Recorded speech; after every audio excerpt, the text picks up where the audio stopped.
cómo te defienden tus amigos, tus compañeros en el grupo? Todos piden por vos enseguida.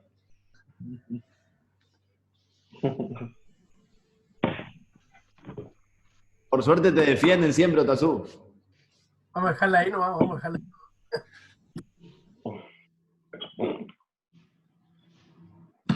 Bueno, a ver si habilitan sus cámaras, chicos. Todo el mundo. Última clase. Después ya venimos las vacaciones.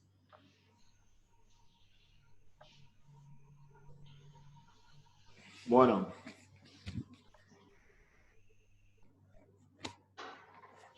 Vamos, chicos, conecten sus cámaras, todo el mundo, por favor. Bueno. Habíamos llegado hasta alguna duda de lo que se dio hasta ahora. Teníamos todo el punto de prueba documental y bueno, faltaba prueba de informes y reconocimiento judicial para terminar lo que veníamos dando. ¿Ni una duda? Mega. ¿Todo bien?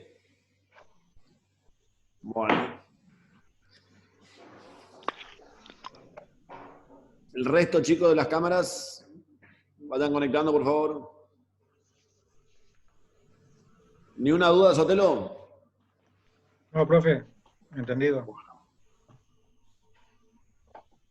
Bueno, vamos a hablar de prueba de informes.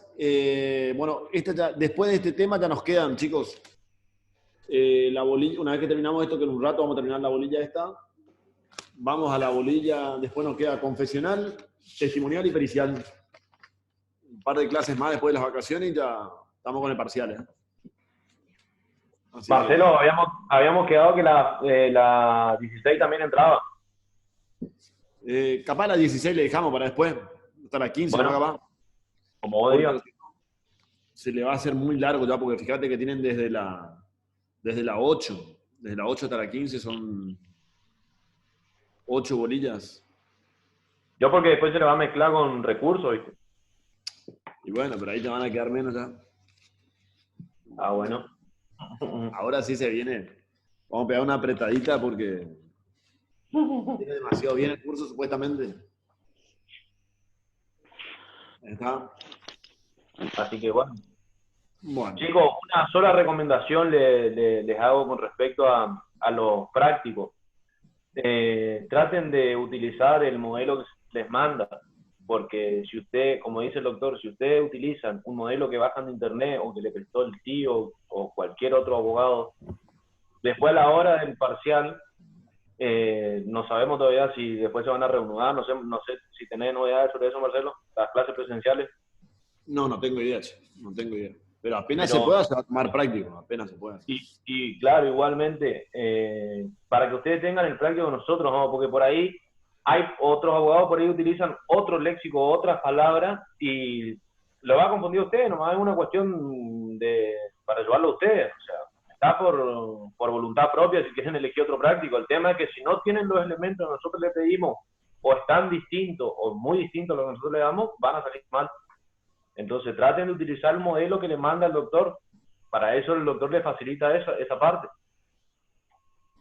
Más que nada, no por las palabras en sí, chicos. No es en sí por una palabra. No quiero que entiendan de que uno quiere la palabra exacta. Sino que lo que les mandamos son los prácticos que tienen todos los recaudos. O sea, todos los elementos que la normativa hoy en día te exige como que tenés que tener sí o sí. Entonces, cuando les mandamos por ahí un práctico, más allá de las palabras, más allá de un montón de cosas, no sé, de ciertos formalismos, ciertos formatos o algo así, hay muchas cosas que están ahí porque hoy en día en los juzgados, las distintas normativas, reglamentaciones, el código, etcétera, etcétera, te obliga y te requiere que pongas. Entonces, por eso es que nosotros le damos los modelos que contienen todas esas reglamentaciones, les damos las explicaciones, les vamos dando todas las pautas a seguir. Por eso es que siempre les recomendamos que utilicen los prácticos y trabajen sobre los prácticos que se les da. ¿Está? Bueno, vamos a arrancar con la bolilla. ¿Arrancamos con prueba de informe? Le voy compartiendo la pantalla de la prueba de informe. Dame un segundo. Dale. Sigue siendo la bolilla 12.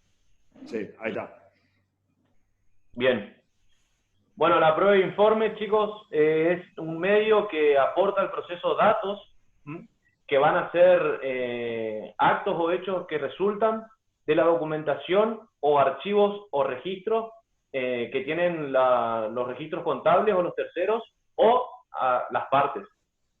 Siempre que estos datos, ¿no es cierto?, no sean necesariamente o no provengan necesariamente del conocimiento personal de aquellos, porque si no entrañaría otro tipo de prueba, no sería la prueba de informe.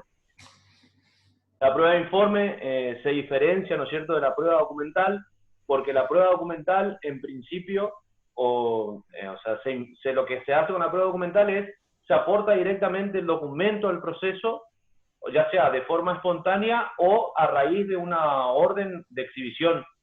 En cambio, la prueba de informe lo que hace es, se transmite al órgano judicial la orden pertinente, es decir, se lleva al juzgado o ante el juez el conocimiento que proporcionan esas constancias documentales, es decir, que tienen los organismos, ya sean entidades públicas o privadas. A su vez, dice que se asemeja a la prueba de informe, se asemeja a lo que es la prueba testimonial.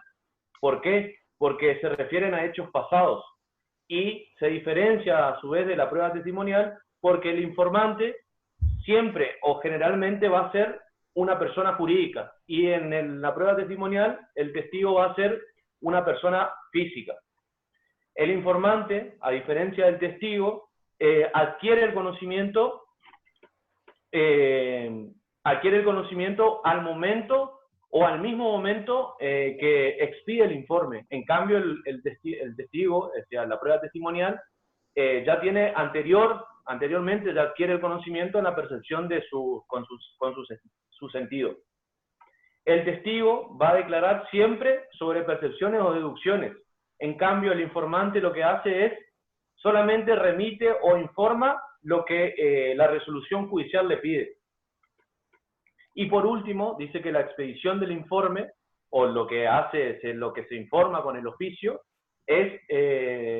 va a ser distinto a lo que hace un perito porque no requiere conocimientos técnicos, se limita solamente a remitir un expediente o a informar solamente lo que está en los registros contables o asientos en su libro de protocolos, ya sea un escribano, o el registro, ya sea la entidad pública o privada. Entonces tampoco se asimila al perito, porque no se hace o no se pide explicaciones técnicas sobre eso. Para que les quede para hacer una aclaración respecto a eso, vamos a ver de que lo que se está viendo es la prueba, o sea, estamos viendo la esencia de cada una de las pruebas, especialmente la prueba, en este caso la prueba de informes. Lo que no quita que en un determinado momento se pueda llegar a producir una determinada prueba que uno pueda decir, por ejemplo, que ofrece una prueba pericial y que la pericial esté a cargo de un determinado organismo. Por ejemplo, si uno hace una pericial de ADN, es una prueba pericial de ADN, sin perjuicio, o una prueba pericial que haga un cuerpo médico forense, y muchas veces se comunica vía oficio que esa entidad tiene que realizar, pero va a realizar una prueba pericial. Entonces, hay que aprender a distinguir lo que se está aplicando en este momento, que es de la prueba, perdón, acá me salí del power de la prueba informativa, hay que diferenciar con la prueba pericial que pueda estar inserta dentro de un oficio. O sea, lo que se está hablando es, bueno, cómo tiene que estar formado la esencia de una prueba para cuando uno habla de una prueba de informe. Es decir, yo estoy hablando de la prueba de informe, listo. ¿La prueba de informe en qué consiste? Consiste concretamente en que la entidad que va a brindar esa información no está realizando, como bien lo explicaste vos, o sea, no está realizando una prueba pericial, sino no saca conclusiones, sino simplemente se limita a través de las distintas formas que pueden ser emitir un informe, escribiendo algo que refleja lo que consta en su registro, o, por ejemplo, mediante una copia. Tiene el expediente completo. Exactamente. Seguir nomás. Bien. ¿Quién puede leer el artículo 396 del Código?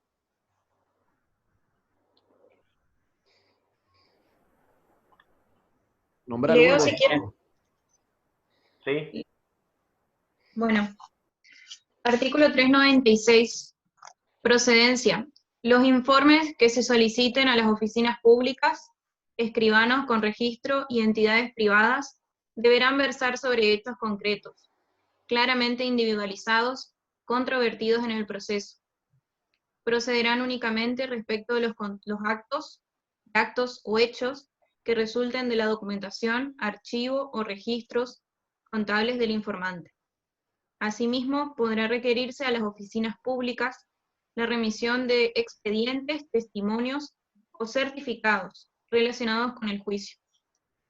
Bien, ahí está lo que le estábamos explicando con el doctor, cuáles son, o cómo son las formas o los medios que cuando se solicita un informe se puede comunicar al juzgado, es decir, cómo esa documentación se adjunta a través de ese informe al juzgado. O sea, ya sea en las oficinas públicas que tienen en su registro, los escribanos que también tienen en su registro y las entidades privadas. Cuando hablan de entidades privadas, nosotros tenemos que saber que son las sociedades, las asociaciones y también son los simples particulares. Así lo tiene resuelto, ¿no es cierto? Jurisprudencialmente está resuelto de esa manera. También el artículo 396 dice que, como estábamos explicando bien hoy, que excluye la posibilidad de que el informante haga una apreciación personal al destinatario del informe, es decir, al juzgado o al tribunal que es solicitado. Y por último, lo que dice que el pedido de informe es inadmisible cuando manifiestamente tiende a sustituir o ampliar, ¿no es cierto?, otro medio de prueba que está específicamente contemplado por la ley o por la naturaleza de los hechos controvertidos. Esto está en el artículo 397. Eso tienen que ir anotando, chicos, los artículos, porque esto a partir de ahora es todo código. ¿Querés agregar algo, Marcelo, ahí? No, es eso que acabas de explicar, que está en el 397 en forma expresa, también viene en realidad viene a repetir lo que ya son reglas básicas para la etapa de prueba, que cuando habíamos arrancado con la explicación de lo que eran fuentes y medios de prueba, se había explicado que es importante que la parte tiene que aprender a diferenciar cuáles son las fuentes y cuáles son los medios de prueba, para qué sirve cada uno, es decir, para qué sirve cada medio de prueba. Porque la persona puede tener al alcance de su mano una prueba, que es una fuente de prueba que tiene que traerla al proceso con la que podría ganar, pero si se equivoca el medio por el que pretende traerlo, la contraparte le puede impugnar y es muy probable que esa persona pierda la facultad de traer esa fuente de prueba. Y entonces se va a encontrar con que tenía al alcance de su mano un elemento para traer al proceso, pero como se equivoca el medio de prueba, al equivocarse el medio de prueba, no puede traer porque la contraparte le impugna y va a ganar esa impugnación, porque cada medio de prueba está hecho específicamente con un determinado propósito para traer un determinado tipo de fuentes de prueba. Entonces, por eso es muy importante diferenciar la fuente de prueba de los medios y expresamente para qué sirven los medios de prueba. Entonces, al saber para qué sirve este medio de prueba, uno va a poder decir, bueno, con este medio de prueba traigo tal tipo de dato que a mí me sirve. ¿Y cómo es el dato? Y lo que se explicó del concepto. Y nunca puedo pretender reemplazar otro medio de prueba con una prueba informativa. Está expresamente establecido en el 397. Claro, no se puede ni ampliar ni sustituir otro medio de prueba. Para eso está justamente cada medio para poder traer al proceso o poner en conocimiento al proceso lo que uno está alegando. Continuamos. En la segunda parte del artículo... ¿Cómo? Sí, todo ok, hasta ahí. En la segunda parte del artículo 397 establece que si el informante se niega a contestar el informe o a remitir el expediente, tiene que, obviamente, invocar una justa causa, es decir, tiene que justificar el por qué no puede remitir, ya sea por secreto o por reserva. Esa circunstancia que se pone a conocimiento en el juzgado debe hacerse dentro del 5º día de recibido el oficio. Y esa apreciación de los motivos dice que va a ser, obviamente va a ser librada al criterio del juzgado o tribunal, y él va a ser el que va a resolver. Esa resolución, ya sea aceptando o rechazando, ¿no es cierto?, la justa causa de reserva o de secreto, es apelable y debe tramitarse en expediente por separado. ¿Querés agregar algo, Marcelo, ahí o continuamos? No, eso nomás.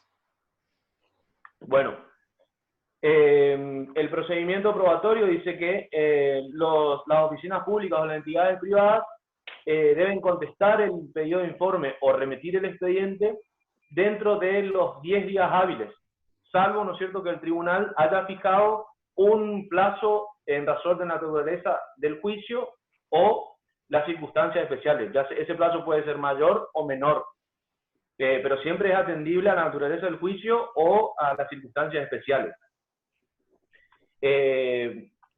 El artículo establece que anteriormente a la reforma habían otros plazos, pero después se unificó por una cuestión de práctica procesal y porque era innecesario aumentar los plazos para las entidades públicas y privadas.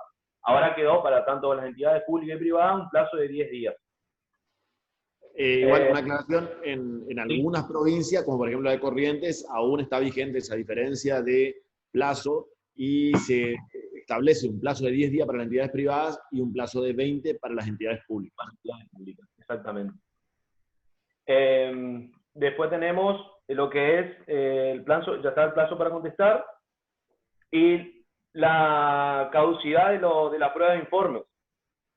Dice que la prueba de informes esto está establecido en el artículo 402 del Código Procesal. ¿Quién puede leer? Otazú, ¿tenés a mano el código? Espera, pero vamos antes de caducidad, vamos a los pedidos de informe. El caducidad vamos a dejarle para lo último. Vamos al 400. Ah, bien. Bien. Ahí está en Lo pantalla. que es remisión de informes. Claro. Ah, bien. O sea, perfecto. Dice que la forma del oficio del artículo 400 establece, ¿no es cierto?, que cuando el que interviene es un letrado patrocinante, los pedidos de informe, la remisión de expedientes, testimonios, certificados ordenados en el juicio, deben ser requeridos por medio de oficios, como explicamos, firmados, sellados y diligenciados por aquel. ¿Qué significa que el oficio sea firmado, sellado y diligenciado? Es decir, que el abogado va a ser el que va a confeccionar ese oficio y lo va a firmar en virtud del artículo 400 que lo autoriza a que él lo haga. Cuando habla de diligenciados, es el que va a ser el abogado el que va a llevar ante la oficina pública o privada, es decir, que va a llevar el oficio para que la oficina informe.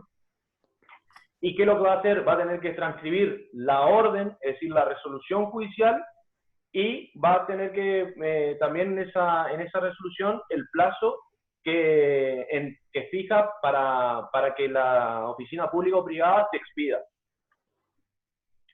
Asimismo, dice que también debe transcribirse la prevención que establece el artículo 398, que hace conocer a la entidad pública o privada respecto a las consecuencias imputadas por lo que es la eventual demora, es decir, porque la oficina no contesta dentro del plazo estipulado. ¿Querés agregar algo, Marcelo, ahí? Sí, lo que es importante también es el segundo párrafo. O sea, hasta ahí lo que se explicó son las reglas generales. O sea, que lo que habíamos estudiado cuando vimos la bolilla 7 de oficios y cédulas, en este caso habíamos explicado respecto a los oficios, que los oficios son ordenados por el juzgado. Para que sean ordenados, primero tienen que ser hechos, tiene que haber hecho un escrito por la parte donde le dice, señor juez, le pide la producción de una prueba informativa, o en este caso, si ya es directamente la producción de una prueba pedida antes, es decir, que puede ser ofrecida en la audiencia del 360. En la audiencia del 360 las partes ofrecieron todas las pruebas, entonces el juez va a ordenar la producción de las testimoniales, periciales, etc., y va a hacer la providencia donde ordena la producción de esta prueba informativa. Entonces, lo que tiene que quedar bien claro es siempre en la cabeza de ustedes, es que el oficio lo va a tener que hacer el abogado, pero lo hace el abogado luego de que exista la providencia. Y la providencia va a existir luego que yo le pida. Porque por ahí a ustedes les cuesta hacerse una idea de cómo yo llego a hacer el oficio. Bueno, necesito una providencia. ¿Y la providencia por qué se dicta? Se dicta porque yo le pedí. Entonces, la regla es que yo debo transcribir, tener esa providencia para poder transcribirla dentro del oficio que voy a confeccionar. Y a su vez, como esa es la regla, tenemos que saber que los oficios que sean para pedir informe, dijimos que los hace el abogado, así como dice el artículo, los firma el abogado, deben estar sellados por el abogado, y a diferencia del trámite que se le otorga a una cédula, en este caso es el abogado el encargado de llevar, que en el código dice diligenciar, o sea, todo lo que sean oficios, sea que estemos hablando de un caso de los que se han pedido informe, o de un oficio que firma el juzgado, que son de los casos que no están acá, siempre lo termina diligenciando el abogado. O sea, la regla es, a diferencia, no solo la regla, sino que es así, para todos los casos, los oficios los lleva el abogado. Estamos hablando en sede civil y comercial, porque eso hay que diferenciar que en sede penal, acuérdense, en sede penal el abogado no hace nada. El abogado no hace ni el oficio, ni lleva, ni nada de nada. Ni siquiera las cédulas en sede penal. En sede civil, el abogado es quien hace todo. Entonces el abogado es quien tiene que hacer el oficio, poner dentro del oficio la resolución que ordenó que se haga ese oficio. Es responsabilidad del abogado de respetar de que si el abogado le pidió al juez que la prueba informativa verse sobre, imagínense, si yo le pido que la Facultad de Derecho me informe si el alumno Pérez en tal año que informe la fecha que ingresó, la fecha que egresó, y por ejemplo, pero yo no le pedí que me diga las notas que tuvo en cada materia, yo al pedirle, el juez puede ser que me haya dicho libre oficio, pero es responsabilidad del abogado que en la providencia dice libre oficio, el oficio lo hago yo.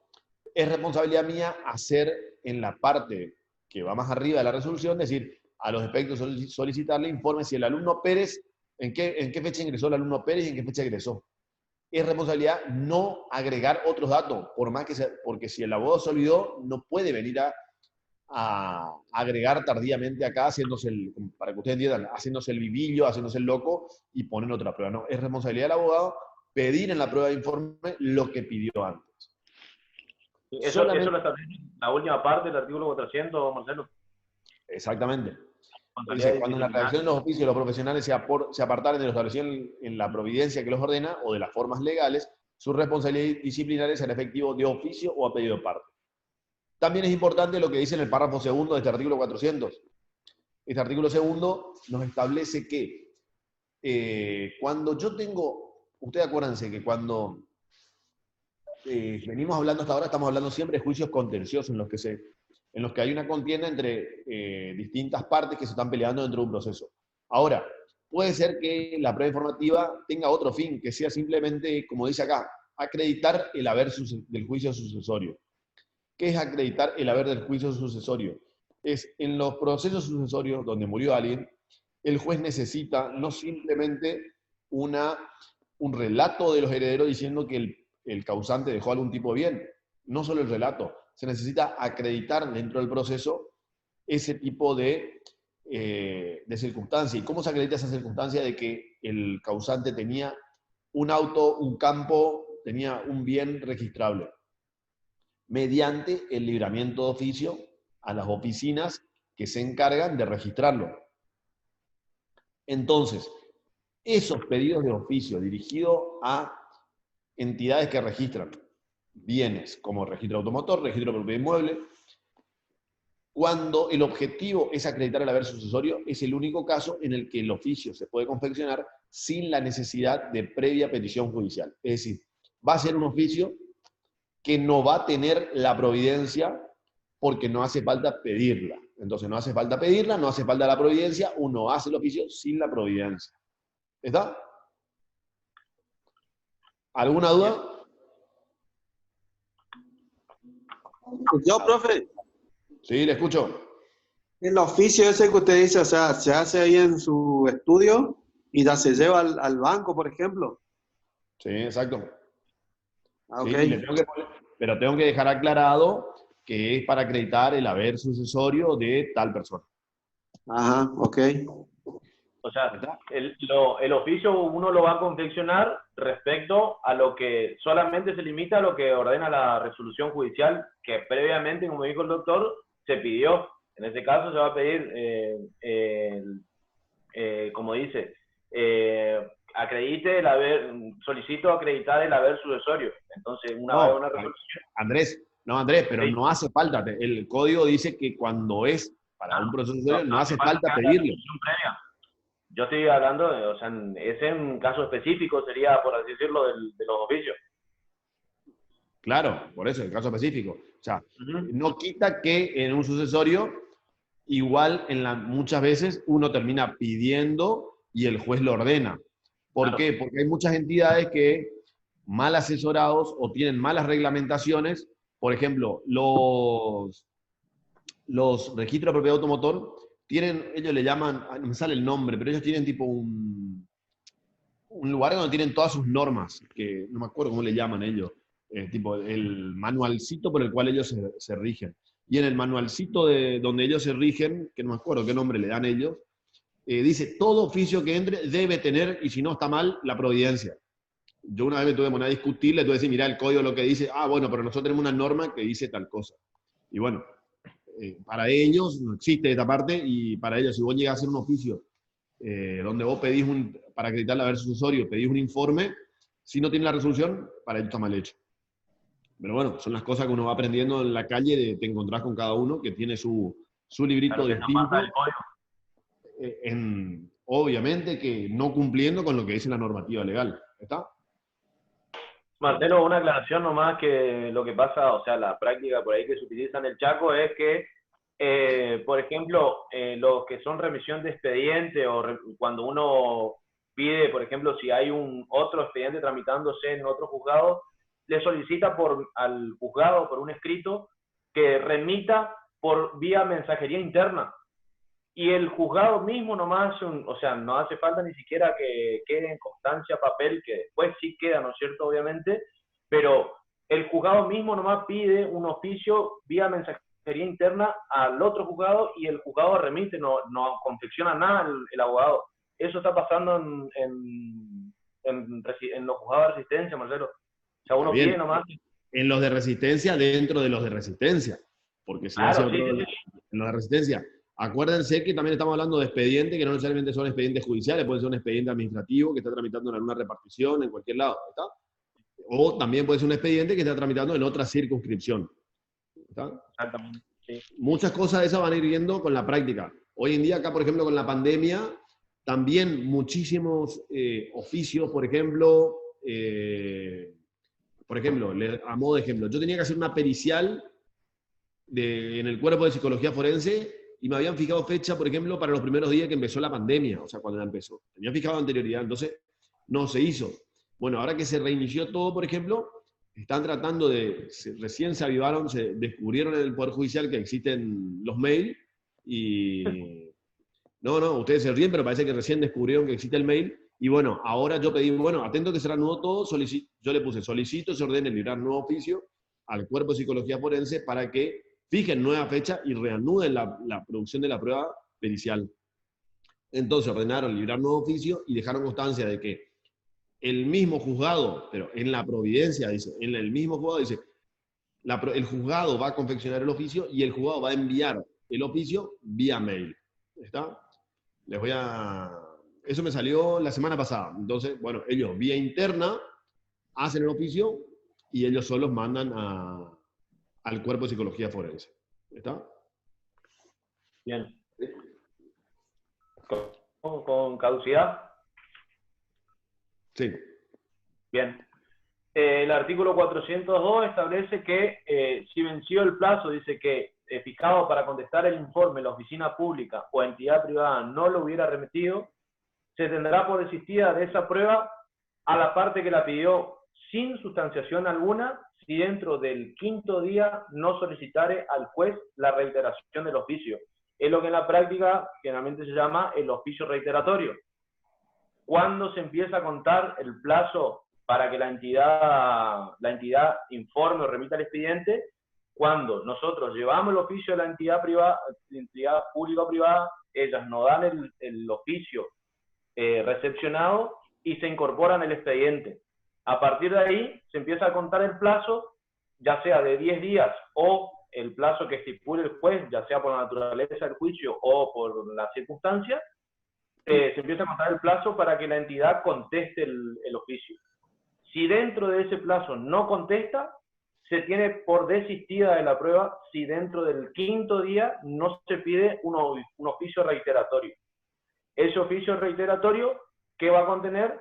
O sea, va a contener la resolución de que nosotros le solicitamos al juez que le diga a la oficina pública que conteste nuevamente el oficio.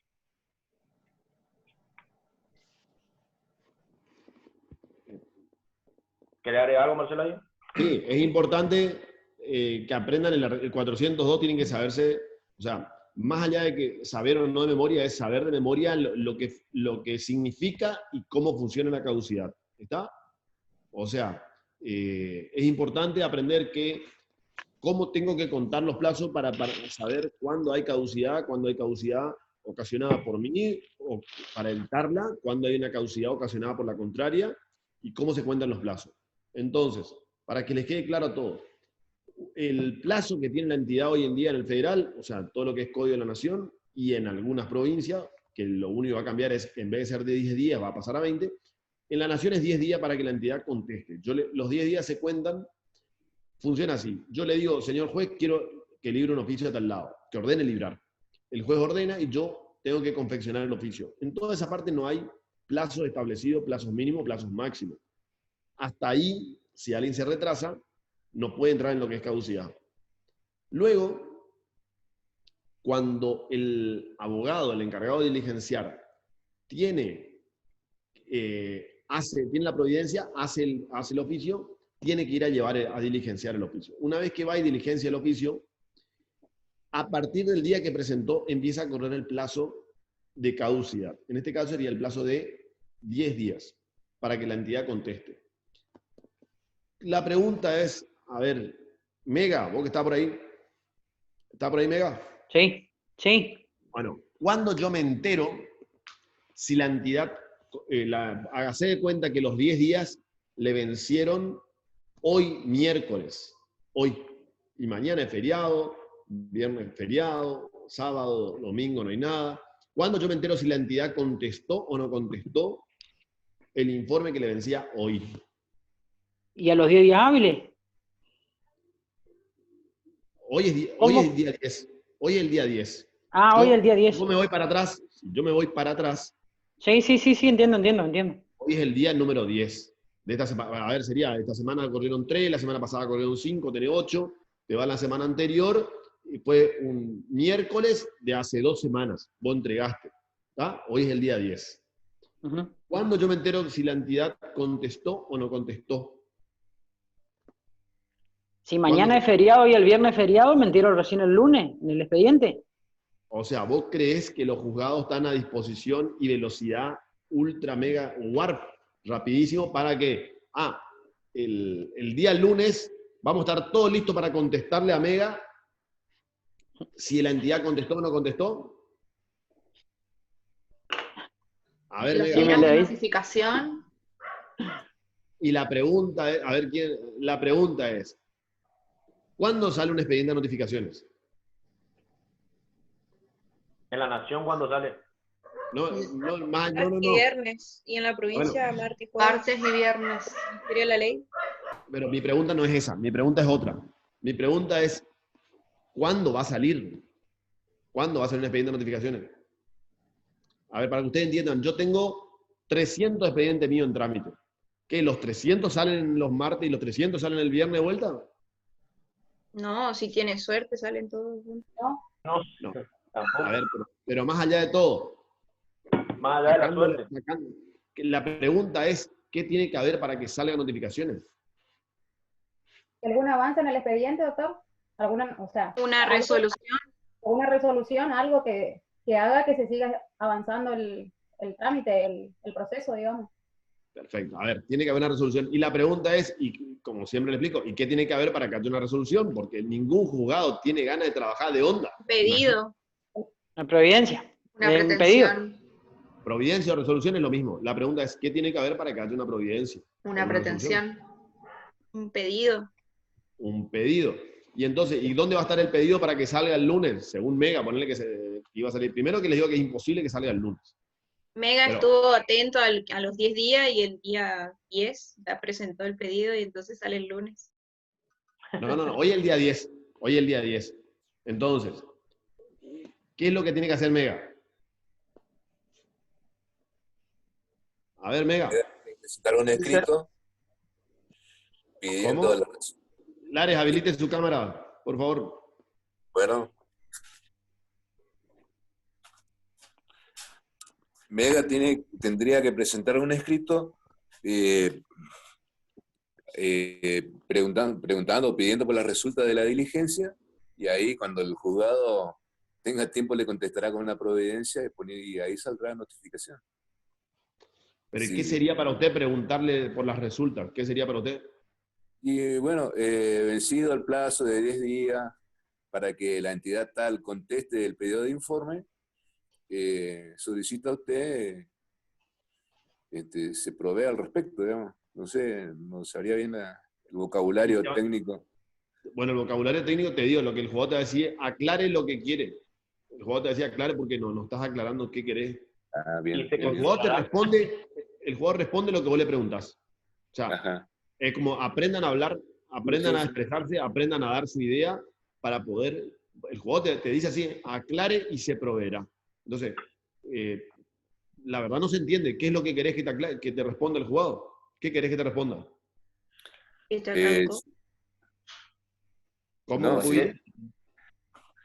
Para mí se presenta un escrito pidiendo la caducidad porque la caducidad era... No, estamos hablando que es tuya. Vos no te vas a autoplantear la caducidad. Estamos hablando si vos sos el... Entonces lo que planteo, lo que dijo el doctor, el oficio para que remita el oficio, planteo en el 10º día, al 10º día no hay nada. Al 11º día tendría. A ver, vamos a volver otra vez a las cosas básicas. De vuelta vamos a lo básico. ¿Se reitere? ¿No es que se reitere ya, profe? Claro. No, todavía. Sin preguntar si está o no está. Pido que se reitere el pedido. Sin saber si está o no está contestado. Y profe, Claro, pero para ahorrar tiempo. Pero si al 10º día no hay nada, doctor, y el último día. acá en la provincia 2 días de notificación. Si yo en el segundo día de notificación veo que ya no está contestado mi pedido de informe, pido al juzgado que reitere ese pedido para que no me venza el plazo, precisamente. No, tómenlo, por un lado tomen así. El código te dice bien clarito, vencido los 10 días, vos tenés 5 para pedir un reiteratorio. El código te dice eso. Está en ningún lado del artículo 402 te dice, no, si hay notificación, si no hay notificación, si no, nada. Tenés 5 días. ¿Pediste o no pediste un reiteratorio? Si no pediste y no contestó, perdiste tu derecho. ¿Está? Entonces, a ver, la pregunta es, le pregunto a todos, ¿cuándo un expediente sale a notificaciones? En general estoy hablando, ¿cuándo va a salir un expediente de notificaciones? Como les dije el caso, si tengo 300 expedientes, ¿cuándo van a salir notificaciones esos expedientes en general? ¿Quién se le ocurre?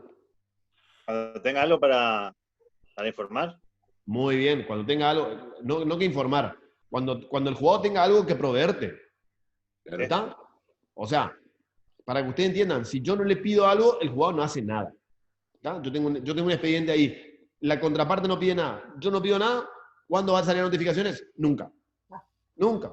Ahí va a estar guardado juntando polvo. Entonces, ¿cuándo va a salir este expediente que yo llevé un oficio al registro X, a la facultad, llevé a un organismo? ¿Cuándo va a salir a notificaciones? Si yo llevé el oficio a la entidad. Cuando llegue el informe. ¿Cuándo llega? Ahí está, Sorsoli. Y si no llega nunca porque nunca contesta, ¿cuándo va a salir? Nunca. Correcto. Correcto. Eso es lo que tienen que saber. No esperen la notificación de nada, porque no va a salir nunca. Si la entidad se olvidó, si no quiere contestar, no va a salir nunca, porque no, el jugador no tiene que proveer porque nadie le está pidiendo nada. ¿Entienden? Entonces, el escrito pidiendo un oficio reiteratorio hay que pedir entre el día 11 y el 15. Esté contestado o no esté contestado, porque en la práctica vos no sabés si contestaron o no contestaron. ¿Por qué? Olvídense de esta pandemia que hoy en día es todo un desastre para ver el expediente. Suponiendo que no, que vos tenés acceso al expediente, vos tendrías que, pónganle en el buen caso de que la entidad haya contestado, los escritos se proveen con mínimo 15 a 20 días. ¿Qué significa? Que si la entidad contestó el día 10, de ahí tienen que sumarle 10 a 15 días más para que el jugador provea. ¿Y qué va a proveer? Agréguese. Y va a salir incluida la notificación dentro de 15 a 20 días. Recién va a salir la contestación si contestaron. ¿Entienden? O sea que vos, si contestó en 20 días, te enterás de que contestó. Y si no contestó, no te enterás nunca. O tendrías que ir al mostrador a pedirle al del mostrador que te informe si la entidad contestó, si tiene algo para agregar, porque en realidad el demostrador nunca te va a informar si tengo para agregar la contestación del oficio de tal lado, porque no son tan buenos, no todos son tan buenos, porque no te puede informar eso. Entonces te va a decir, tengo algo para agregar al expediente, pero no sé qué es. O imagínense que ustedes libraron 3 oficios, uno al registro X, otro a la entidad tal y otro a la entidad tal. El demostrador no te va a decir, tengo para agregar el de este sí, el de este no. Entonces ustedes lo que tienen que hacer es directamente, para cubrirse, lo que dice el código, dicen, con un escritito sencillo, donde dicen, atento que está vencido el término, para que la entidad tal conteste, y para el caso que no hubiera contestado, pide un oficio reiteratorio. Listo. Así nomás. Para el caso que no tuviera, si está contestado, el juez te va a decir, ya contestó, no hace falta. Y si no contestó, te dice, atento a que tenés razón, libre ese oficio reiteratorio. Nada más. Doctor, una consulta. Sí. Usted acaba de decir recién que, bueno, al 10º día, teóricamente, bueno, tiene que estar el informe. No está el informe, se hace la presentación con el reiteratorio oportuno. Ahora, No dije eso. No, lo que dije fue, esté o no esté el día 10, vos del 11 al 15 tenés que hacer el pedido. Está, listo. Tomamos en cuenta esos tiempos, del día 11 al día 15. Hace la presentación. Pero resulta que realmente, bueno, está la contestación del informe. ¿Usted se va a enterar cuándo? Cuando transcurran 15, 20 días, depende del tiempo que el jugador tarde en proveer. Hay jugadores que tardan 20 días, otros 30. Entonces el juzgado, cuando provea, va a proveer todo junto. Muy probablemente va a proveer todo junto. ¿Qué significa proveer todo junto? Va a agregar el secretario por orden, probablemente esté la contestación del oficio primero, luego mi escrito, y el juez va a proveer en una sola providencia diciendo, al informe de fojas tal, agréguese, ponele, de fojas 74/75 que se agregue. Al escrito de foja 76, que es el tuyo, donde vos pedís un reiteratorio, estése al informe de foja 74/75. Notifíquese. Y eso sale incluido en notificaciones. De acá a un mes, de acá a 25 días, sale notificación un lunes, un jueves. Yo cuando me voy a encontrar con el informe, con la contestación del informe y mi escrito, donde me dice, a tu escrito no hace falta un oficio reiteratorio porque ya tenés ahí la contestación. Doctor, ¿un solo reiteratorio? Vos tenés que cumplir dentro del término. No sé a qué me estás queriendo preguntar. Si yo antes que salga la providencia... Bueno, estamos hablando del ejemplo que estamos haciendo referencia, doctor. Se hace el reiteratorio, pero resulta que no han contestado los informes. Pero yo me voy a enterar recién dentro de 15 a 20 días que no se contestó. ¿Cómo me corren ese segundo reiteratorio los tiempos, los términos? Como para, y ahí viene mi pregunta, ¿es necesario, es posible hacer otro reiteratorio más? ¿Un segundo reiteratorio? Es posible hacer más o menos unos 185.000 reiteratorios. Si la entidad no cumple, vos tenés que seguir haciendo los reiteratorios. A eso he apuntado. Y ahí me siguen corriendo los mismos términos. O sea, cada 30 días tengo que estar colocando un... No, cada 30 no. No, cada 30 no. Del 11 al 15, contando desde el día que vos presentes. Pero si usted me acaba de decir, doctor, que a veces los juzgados demoran 15 o 20 días para contestar, ¿Yo cómo tengo que tener? O sea, Ahí, le voy a estar llenando el reiteratorio en una palabra. No, escúchame, Sotelo. A ver, para todo el mundo. Primero, yo lo que dije es que del 11 al 15 vos le pedís un reiteratorio al juzgado para que el juzgado ordene librar un oficio reiteratorio. Sí. ¿Quedó claro o no? Sí, eso sí.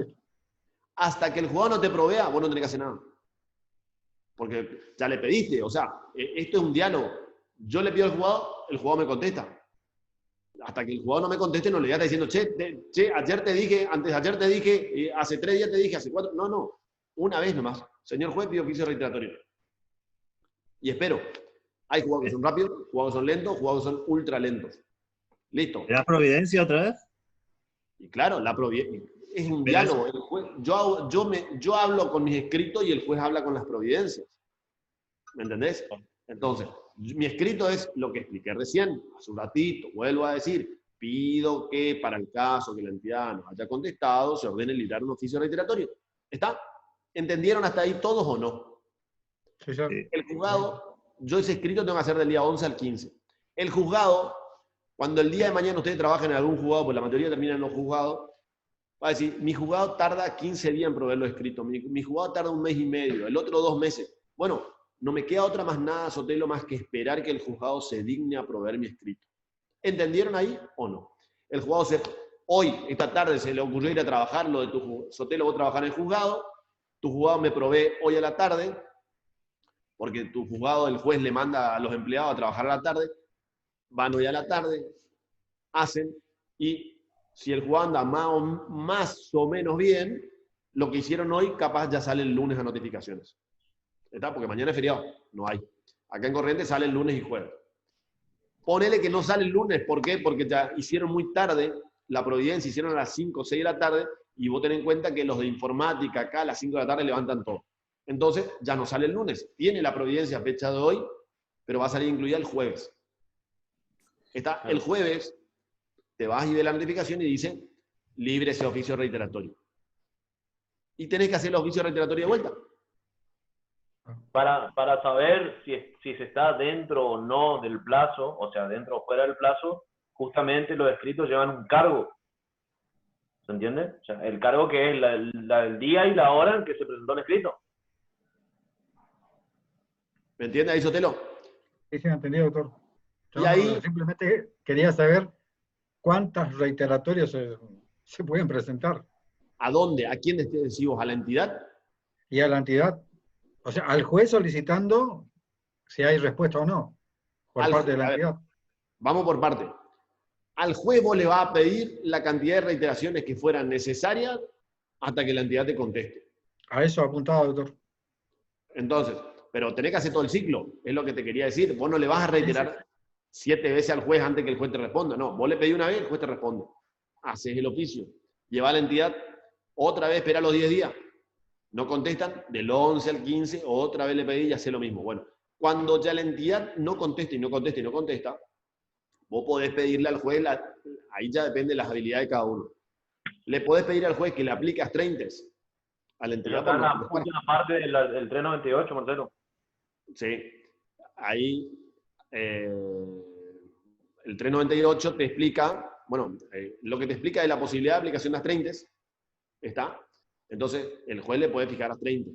Listo, y ahí le empiezan a correr las astreintes. ¿Y qué pasa si igual aún así no contesta?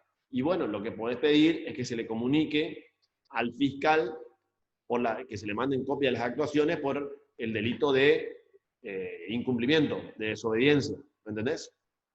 Entonces, más de eso no existe. Más de mandarle al fiscal y que el fiscal le procese al responsable de la entidad, no podés. Más que le apliquen las 30, tampoco podés. Pero ya con las 30 suelen ser ya jugosas para vos en contra del otro de la entidad, y bueno, con eso la entidad debería dar el informe. ¿Está? Gracias. ¿Alguna otra duda ahí? ¿Entendieron cómo funciona?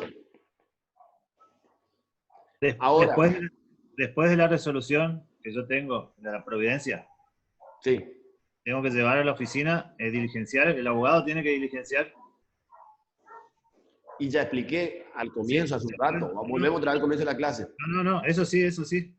¿Y entonces cuál es tu pregunta? A partir de que se presenta en la oficina, corre mi plazo de 10 días. ¿Pero cuánto tiempo puedo tardar yo en llegar? Esa es la pregunta que yo te iba a hacer a vos. Yo te pregunto. ¿Cómo te pregunto? Después de las 6 de la tarde, Marcelo. Sí, después de las 6 de la tarde. No, a ver. La pregunta es para vos, Sorsoli. ¿Cuántos días tenés vos desde que el juez, para vos y para Sotelo, cuántos días tenés vos para hacer el oficio? Después que el juez ordenó. Libre ese oficio reiteratorio, libre ese oficio recontra, remil reiteratorio. 5 días. ¿5? ¿Vos decís 5? No sé. El menor tiempo posible, doctor, si le ha interesado, si yo. Pero la pregunta no es quién es el interesado, la pregunta es cuántos días tenés. ¿Puede ser que hoy haya dicho que no tenía plazo eso? Muy bien, Ramírez. Muy bien, Ramírez. Muy bien, Ramírez, está prestando atención. Ya todo lo que estoy preguntando ya dije hoy. No hay plazo. Entonces la pregunta es, si no hay plazo, ¿cuántos días tengo? A ver, Lucas Mesa, que está ahí, parece, no sé, está con frío. Con capucha está ahí. Hace frío, qué lindo. Bueno, Lucas Mesa, ¿cuántos días tengo si el código no establece un plazo? Y no era que había dicho que eran 10 días. No. Para el Y si no federal. hay plazo, profe, tenés toda la vida, ¿sí creen? Hasta que... Sí, no hay plazo. Robledo va a seguir toda la vida recursando procesal así. Y si no hay plazo, profe, va a caducar esa prueba y bueno, va a caer esa prueba. Robledo, ¿y en base a qué va a caducar si en el código no establece la caducidad de esa prueba por no hacer el oficio? Voy a perder la posibilidad de presentar esa prueba. Presentar, las pruebas no se presentan, se ofrecen o se producen. No se ofrece la prueba. Va a perder esa... En producción. Doctor. Hay un tiempo de producción de prueba, ¿cuál finaliza, doctor? ¿Después qué? Ya enseñé, todo lo que estoy preguntando ya está explicado hace rato, por eso que, a ver, dale. Lo que pasa es que cuando se ordena la apertura de prueba, el juez también establece un periodo de producción de pruebas. O sea, no vamos a estar especulando y según el código dice no mayor de 40 días, excepto casos excepcionales. Así que no vamos a estar esperando al día 39 para empezar a producir una prueba. Pero la pregunta, vuelvo otra vez, nadie me está respondiendo. ¿Cuál es el plazo que tengo? No. ¿Qué pasa cuando no está establecido un plazo, chico, en el código? ¿Por vía de qué se hace? A ver, ¿cuál es el plazo que tengo? Para todos pregunto. ¿Quién sabe cuál es el plazo que tengo? Si el código no establece un plazo. ¿La idea cuál es? La idea es no perder la prueba. Entonces, ¿cuáles son las dos formas por las que puedo perder la prueba? De Monte, a ver, de Monte. Dale, de Monte. Bolilla 9. Recién le dije, chico. De mi programa, ¿cuáles eran las dos vías? La bolilla 9 de mi programa. No sé, si no tiene plazo. Vigencia y caducidad, chicos, ¿cuáles son? En vez de caducidad, ¿qué era el otro? ¿Quién se acuerda? No. Florencia López. A ver, Florencia López. Ángeles Rodríguez. ¿Ninguno? Un plazo prudencial, porque si no te van a plantear la negligencia. Ya le dijo el doctor Rey ahí. Un plazo prudencial, ¿cuál es el plazo prudencial? O sea, uno va a tener que estar atento a lo que es el plazo de caducidad del proceso, porque si te esperas 6 meses, te van a plantear 6 meses, 3 meses o 1 mes, te van a plantear la caducidad de la instancia. O sea, dentro de ese plazo prudencial, uno tiene que realizar el oficio o el pedido. Profe, ¿y entonces cuál sería el plazo prudencial? Y yo no dejaría más de 10, 15 días. Pero no es dejar, porque acá el problema No es que vos dejes a propósito, o podés estar muy tapado de trabajo. Hacé de cuenta que vos y yo estamos litigando, ¿sí? Sale libre de oficio y yo soy el demandado. Yo lo único que estoy queriendo hacer es estirar el proceso. Vos sos la actora, vos te hiciste toda tu prueba. Entonces, ¿vos qué querés? Querés pasar a la etapa siguiente. La etapa siguiente es los alegatos. No se puede pasar a la etapa de los alegatos, por más que, como dijo Lare, está vencido el término de prueba, no tiene nada que ver. No vas a pasar a la etapa de prueba, a la etapa de alegatos, sino se termina la etapa probatoria. Entonces, yo digo, bueno, voy a retrasar esto para que Demonte no avance con el juicio. Y me quedo, sale libre ese oficio, y como el juzgado no establece un plazo, yo agarro y digo, bueno, voy a hacer dentro de un mes y medio recién el oficio. No, vos a los 20 días ya me podés plantear la negligencia. ¿Me entendés? Porque 15, 20 días vos agarrás ya a plantear la negligencia. Para eso tenés que mirar el expediente y ver que yo no haya hecho el oficio y llevado a la entidad. Si en 15, 20 días yo no acredito, vos te vas y me planteas la negligencia. Eso en tanto en cuanto vos tengas los ojos abiertos, estés mirando el expediente. ¿Por qué? Porque no podés plantear una caducidad porque el código no te fija ningún plazo para hacer el oficio desde que el juez dijo libre ese oficio. ¿Entienden ahí? O sea, profe, que ese plazo lo va a determinar más que nada la contraparte, digamos. O sea, si yo tengo que presentar la prueba y no estoy presentando, el otro me presenta ese recurso, entonces me apura, digamos. Robledo, punto 1. No utilice cualquier palabra por cualquier palabra. No diga un recurso. No es un recurso. Va a ser un planteo de negligencia. O sea, utilicen las palabras, o sea, planteo de caducidad, planteo de negligencia. No diga recurso en cualquier lado porque no es. Entonces, la idea de Robledo, vos y yo estamos litigando, ¿está? Vos me querés ganar a mí, yo te quiero ganar a vos. Y mi idea es hacerte perder tus pruebas y tu idea es hacerme perder las pruebas. Donde yo me duermo, vos tenés que saber, ya explicamos la otra vez, un montón de veces, que tiene que aprender a diferenciar cuándo va la caducidad y cuándo va la negligencia. Ya enseñamos y eso es lo que ya explicamos varias veces. ¿Está? ¿Alguien entiende o no? ¿O están perdidos? ¿Alguno qué parte quieren que le vuelva a enseñar? No, ahí está. O sea, el tema es que no es que vamos a esperar que el juez determine, sino que somos entre las partes las que van a Más o menos son 10 o 15 días, ¿o no? A ver. ¿Cómo? Que depende de si sea el actor o la demandada, va a ocupar entre 15 y 20, entre 10 y 20 días más o menos. No, las dos partes tenemos pruebas. El juez es el que va a determinar. Por eso ese plazo es prudencial o no. ¿El juez determina el tiempo prudencial?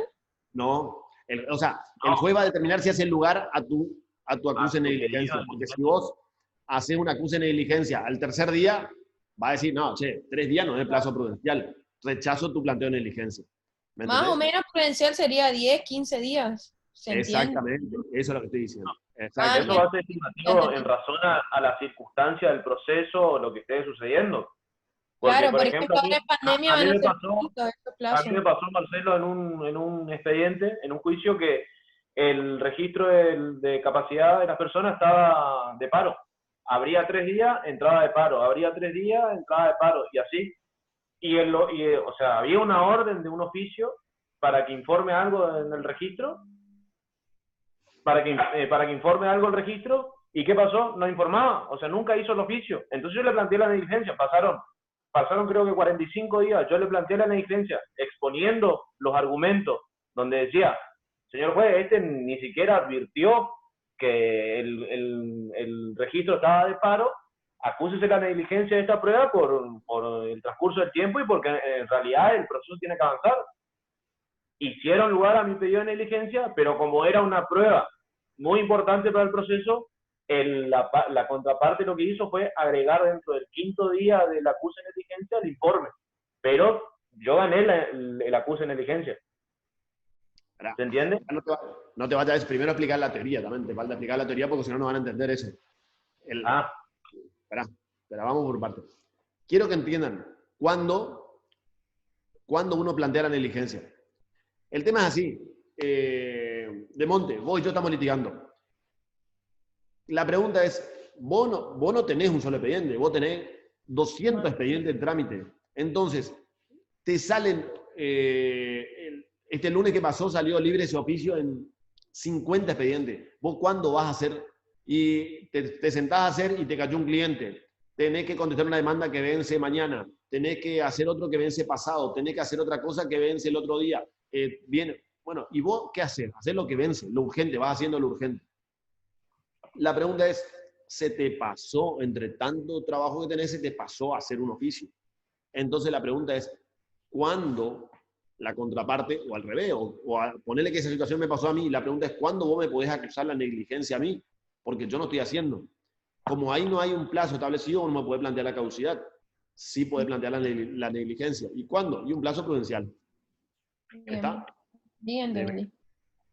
Que ese plazo prudencial va a variar de acuerdo al tipo de demanda, digamos que sea, algo así.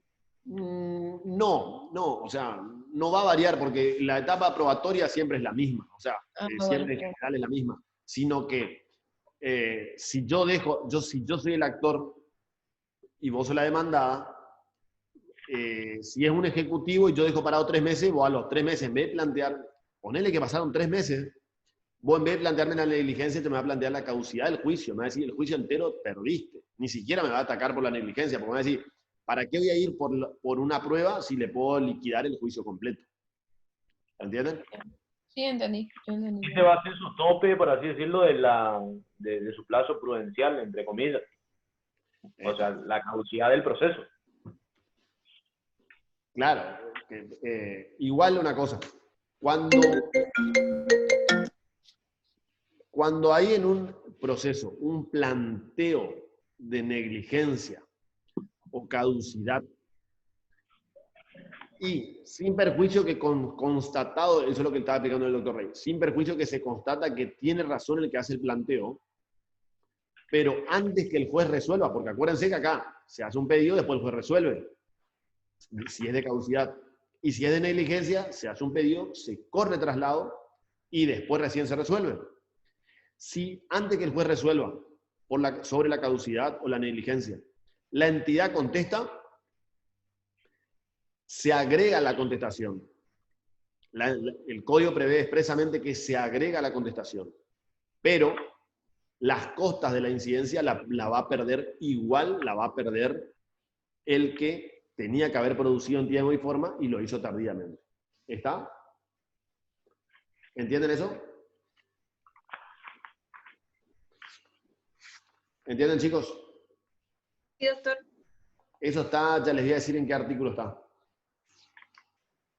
Un segundito que les controlo eso. No me acuerdo de memoria en qué artículo está, pero...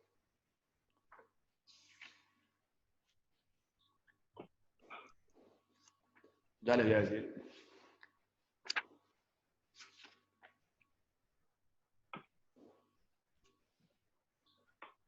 Bueno, ahora después les digo, pero eso es así. Cuando uno plantea la caducidad o la negligencia de una prueba de informe, por ejemplo, si se agrega, antes que se resuelva, se agrega igual, pero se hace lugar, dice, hacer lugar a la caducidad o a la negligencia planteada, pero se ordena que se agregue. ¿Está? Doctor, ¿la negligencia no está en el 384 por las dudas? Ya me fijo. Fíjate si es el que dice lo que te digo. Sí, las medidas de prueba deberán ser pedidas, ordenadas y practicadas dentro del plazo. Al interesado en el punto, urgir para que sean limitadas, si no le fuese promisión. Sí, pero no está lo que estoy diciendo. Ya les voy a encontrar después en qué parte está.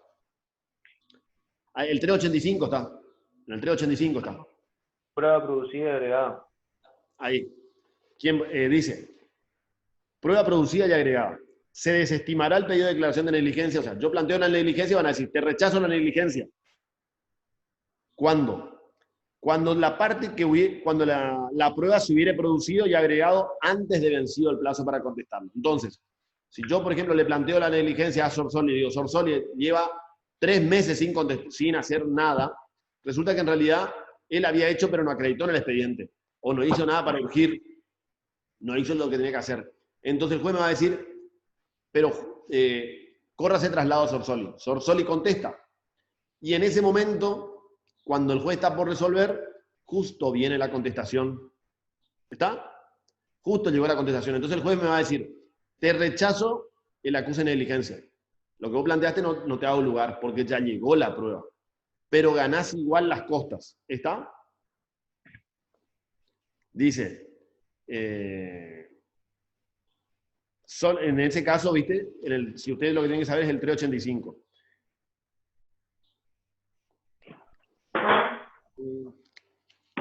Le voy a encontrar después, pero es el artículo 384, 385. Entonces, se rechaza el planteo de negligencia en el 385, pero se agrega, pero las costas, acuérdense, las costas las va a perder el que dio lugar a la acuse de negligencia. ¿Está? Entonces, cuando en una prueba yo tengo que realizar una diligencia que tiene plazo y no cumplo, la contraparte me puede plantear la caducidad. Cuando tengo que realizar una diligencia, pero el código no me establece un plazo perentorio, la contraparte me puede atacar a mí por negligencia. Cuando te plantean una caducidad, el juez, como las caducidades son con plazos específicos, cuando alguien plantea la caducidad, el juez lo único que tiene que hacer es corroborar la existencia del plazo. Que se haya cumplido el plazo del código, dice 5 días, 3 días, lo que sea, el juez controla, si hay esa caducidad, decreta la caducidad. Ahora, cuando es negligencia, tiene que correr traslado para que la contraparte conteste y luego se resuelva. ¿Quedó claro? Bueno. ¿Alguna duda, chicos? ¿Algo más que quiera agregar, Andrés, de informes? Falta lo de la impugnación. La impugnación nomás, que dice que la impugnación se podrá hacer dentro del 5º día, que se notifica por Ministerio Ley de la agregación del informe o del expediente, de la remisión del expediente. Es decir, sale el agregue del informe, se notifica por Ministerio Ley. ¿Saben cuándo se notifica por Ministerio Ley? A esta altura deberían saber, ¿verdad? Pero explicarle lo que él agregue, explicarle, porque vos le decís el agregue, no van a entender, si no, le decía así, no. Claro, pero estábamos hablando que hoy, cuando la entidad contesta el informe, ¿no es cierto? Ese informe se va a agregar en el expediente, es decir, se va a agregar el expediente, la remisión del expediente o el informe que remitió la entidad pública o privada. Esa resolución va a salir, como dijo el doctor, agréguese la contestación del registro de la propiedad automotor. Eso va a salir a notificación, es decir, se va a incorporar en las notificaciones, y a partir de ahí se va a tener 5 días para impugnar ese informe.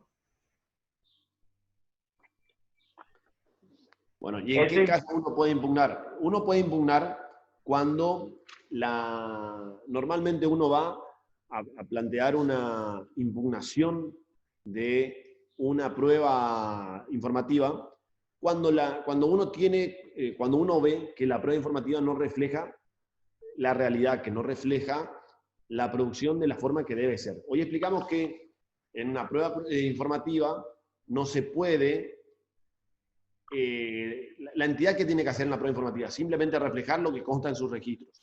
No puede venir a informar algo que ella deduce o cree o que saca conclusiones, sino que solamente es lo que consta en los registros. Entonces, si alguien manda una prueba de informes a un determinado lugar y ese determinado lugar informa no solo lo que está en los registros, uno puede informar mal, dos, puede informar mal y agregar algo que no se le preguntó, o puede agregar algo que sea simplemente una conclusión que saca esa entidad no basada en sus registros. Bueno, todo eso está mal en contra de lo que se explicó de cómo debe ser la prueba informativa.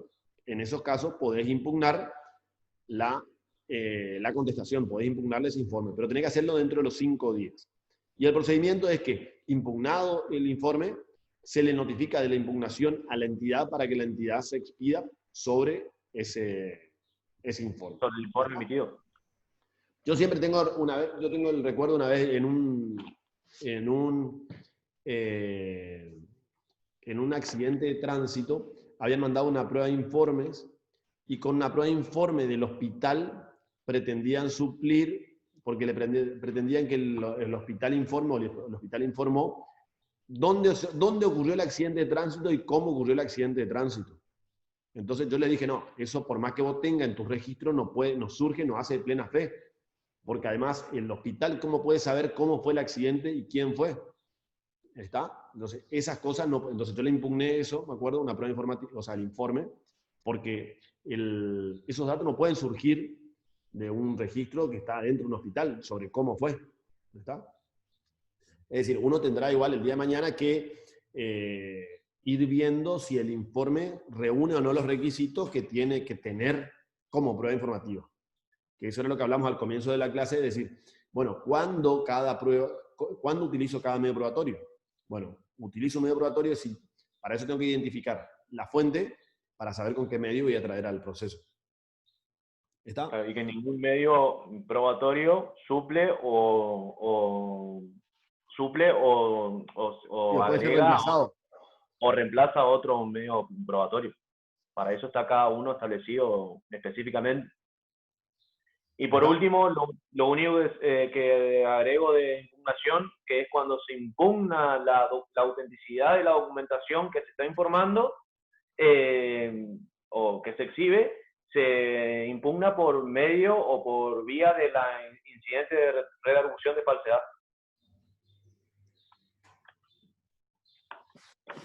Está. Bueno. ¿Hacemos un recreito, te parece? Sí. Y a ver, ¿qué hora es? Son las 4:10. Pasadita. Pasadita. A las 1:30 largamos de vuelta y seguimos con lo de reconocimiento judicial y vamos a la otra bolilla. ¿Quiénes iban a dar hoy? ¿Con quién ibas a dar, Mega, hoy? No, yo no doy hoy, yo doy prueba pericial. Adelante. ¿Prueba pericial? Si quiero le doy prueba pericial ahora, yo ya tengo ya. Te metemos, sí, pericial si quieres. Pero va la otra primero. Bueno, ¿quiénes eran hoy? Ortigueira, mirá, Ortigueira tiene cara de que era hoy. ¿Quiénes eran prueba confesional? Ortigueira. ¿Escalante? Sí. Yo también, profe. Bueno, ¿Escalante, Cubilla y Ortigueira eran? Sí. ¿Sí? No me acuerdo. La cara Ortigueira. Bueno, seguimos en 15 minutos. En 15 minutos seguimos, chicos. Dale, un recredito.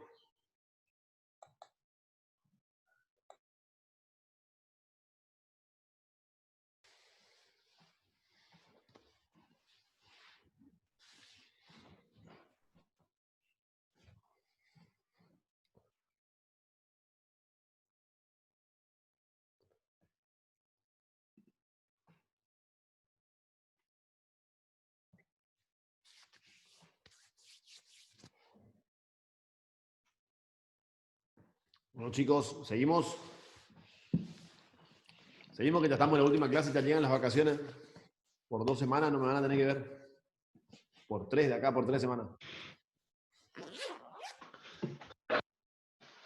Ellos. ¿Quién dijo eso? ¿Quién fue? Ah, pará.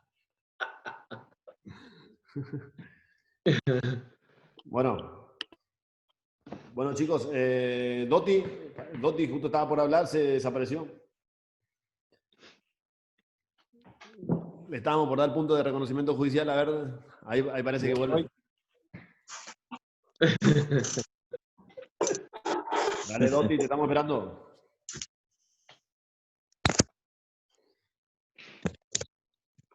Ahí estoy.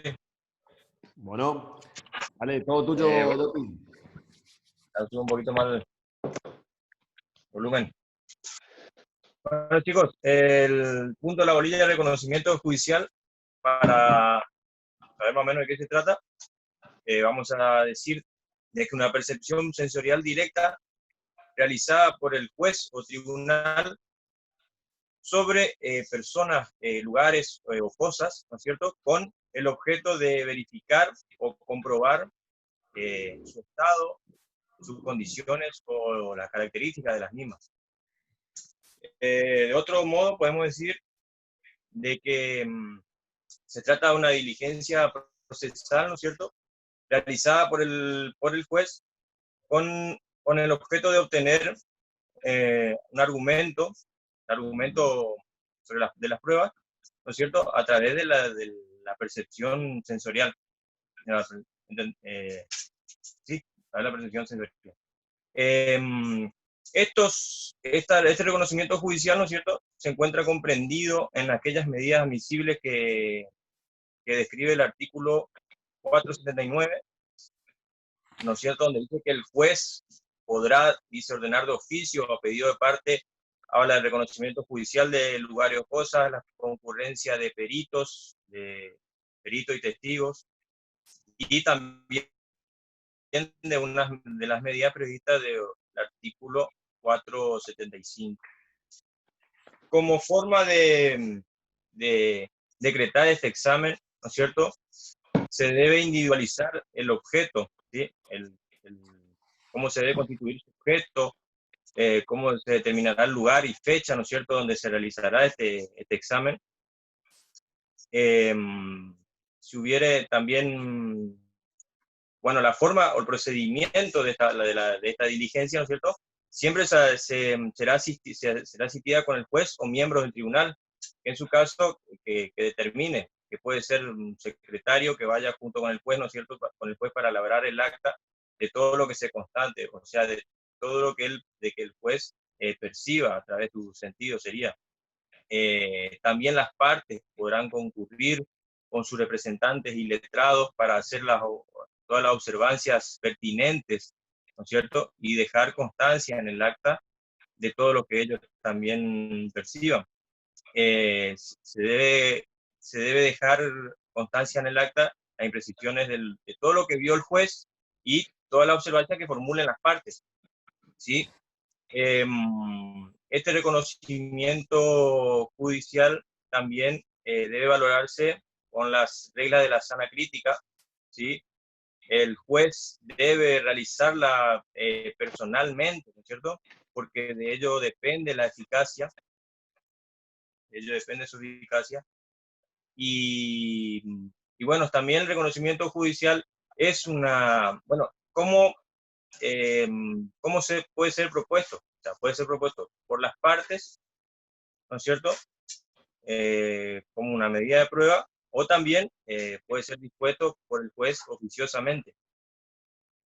En el primer caso, ¿cierto?, en el caso de que puede ser propuesto por las partes, se debe indicar en el escrito donde se pide, ¿no es cierto?, el escrito petitorio, se debe indicar el lugar, las cosas o personas a examinar. También, así por ejemplo, se ofrece un reconocimiento judicial para comprobar, por ejemplo, ¿no es cierto?, si en el inmueble ubicado en tal lugar, a fin de verificar la existencia de ciertas edificaciones o mejoras, o lo que se fuere, todo eso se debe indicar en el escrito de ese petitorio del reconocimiento judicial. Es una medida preliminar también, o sea, es como una prueba anticipada que puede solicitar la parte, ¿no es cierto? Como por ejemplo, lo dice así en el artículo, en el 326, creo que era en la segunda parte, ¿sí?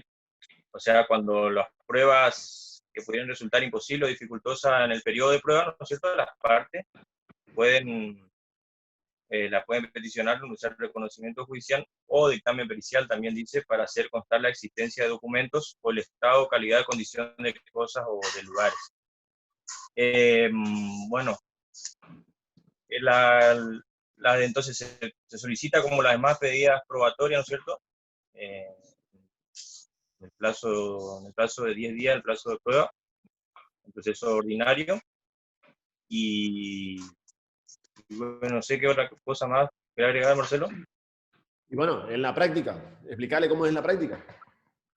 Bueno, en la práctica yo tuve el privilegio de participar con el doctor Campanel en un reconocimiento judicial. Bueno, el juez se constata en el lugar junto con el secretario, van las partes también con su letrado, con su representante, y bueno, todo lo que el juez iba observando, iba dejando constancia en el acta, y por ahí si no estaban de acuerdo, que fue en el caso, por ejemplo, era contratar un inmueble ubicado allá o sea, fuera de la zona céntrica, donde, bueno, había una tranquera, un inmueble que está medio deshabitado, y bueno, por ejemplo, en vez de poner que se constata en el lugar que había una tranquera, el juez puso, no sé, creo que era un portón, no sé qué era. Entonces, uno de los representantes de las partes le dijo, por favor, que se le indique lo que dijo el juez, que deje constancia en el acta, que no era eso, por ejemplo. Se trata de una tranquera y que la cual estaba cerrada y que fue abierta por uno de las partes que habitaban en ese lugar. O sea, fue dejando contarse cada uno de los actos que fue presenciando él, porque... Sí, es lo que está explicando es que es muy importante, que en un reconocimiento judicial vayan las partes. Las partes me refiero a los abogados, porque los abogados son, o sea, es importante que vayan los abogados y también obviamente los que son partes, es decir, los clientes del abogado.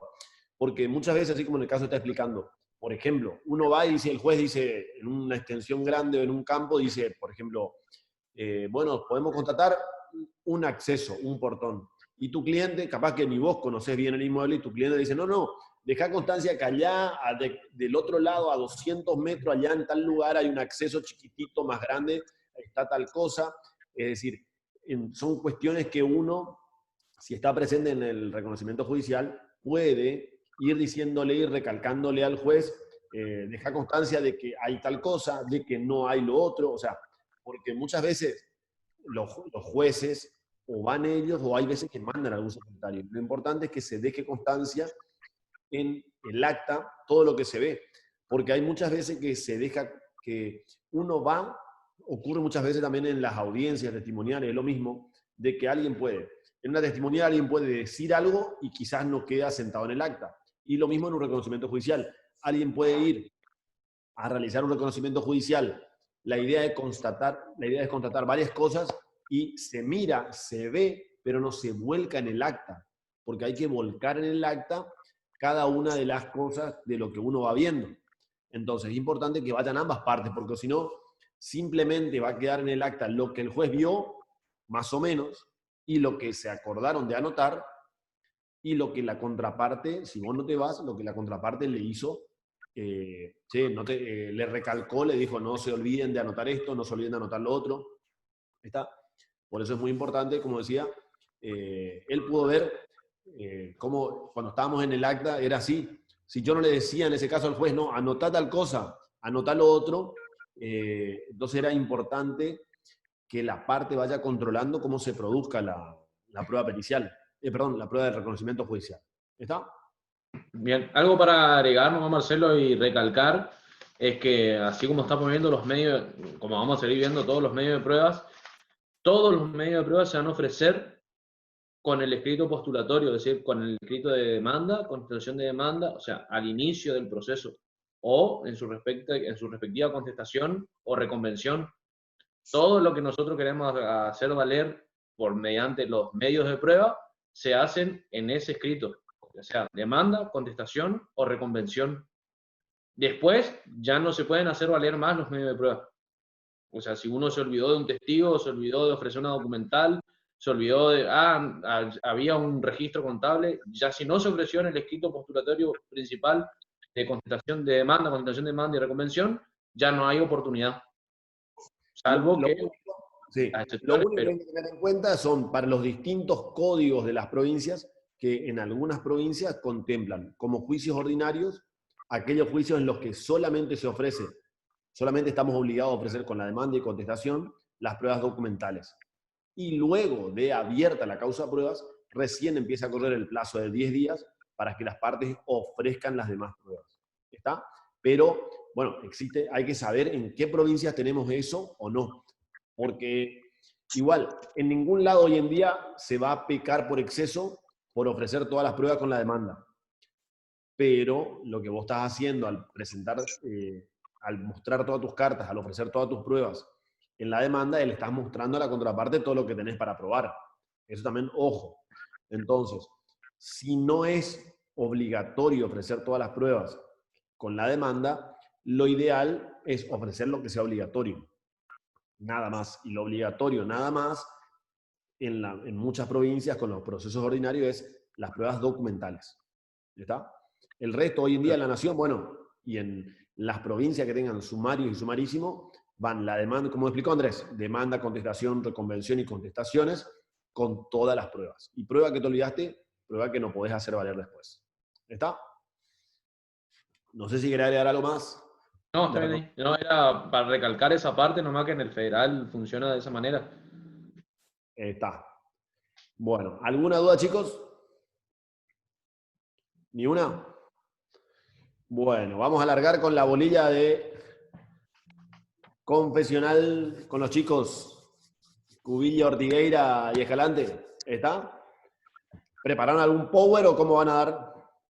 Sí, tenemos PowerPoint. Bueno, a ver, ¿quién empieza? ¿Cómo quieren? No hay problema. ¿Quién quiere empezar? Compartan la pantalla, vayan pasando el power, lo que ustedes digan. Yo empiezo, Ortigueira. Bueno, dale, te escuchamos. Espere, ¿cómo comparto? ¿Usted me tiene que habilitar? No, creo que en algún lado te tiene El que salir. anfitrión inhabilitó la función de compartir pantallas. A ver. O pasamos al WhatsApp y ahí le pasan, le reenvían. Ahí, chicos. Ortigueira, te nombré coanfitrión. Ahí deberías. Ay. Sí, ahí puedo, ahí puedo. Ahí está. Ahí está. Va. Ahí está, perfecto. Ahí está, compartirle eso. Ahí está.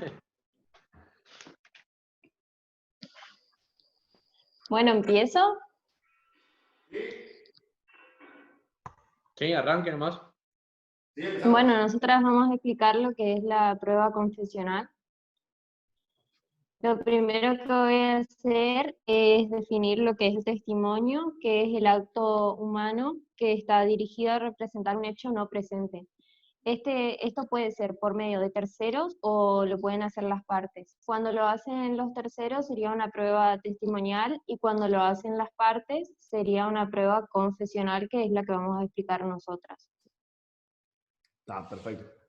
La prueba de confesión entonces es la declaración que hace una de las partes, que va a ser sobre un hecho pasado de conocimiento personal o un hecho personal, y que va a favorecer a la contraparte y va a desfavorecer a la parte que va a confesar.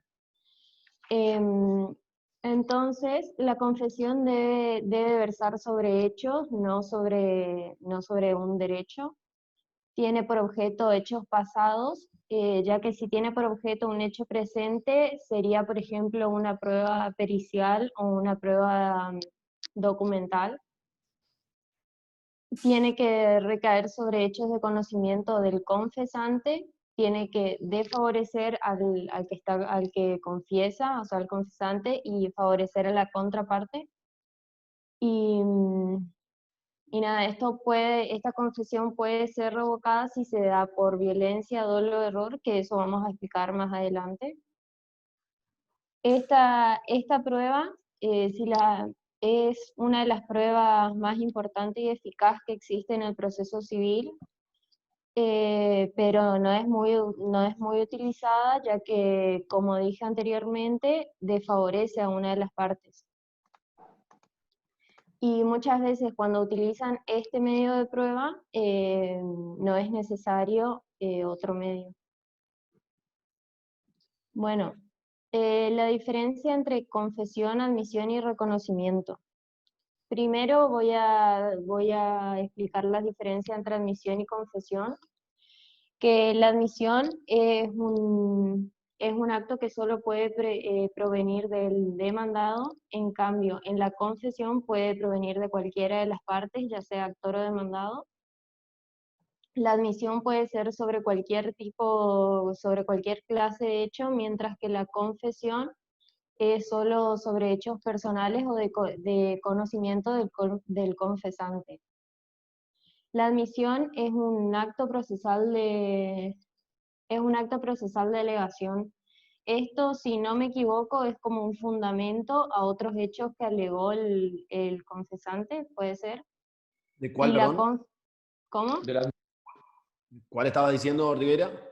Que la admisión es un acto procesal de alegación, que si no me equivoco es como un fundamento de otros hechos que alegaron. Así es. Y la confesión es un medio de prueba.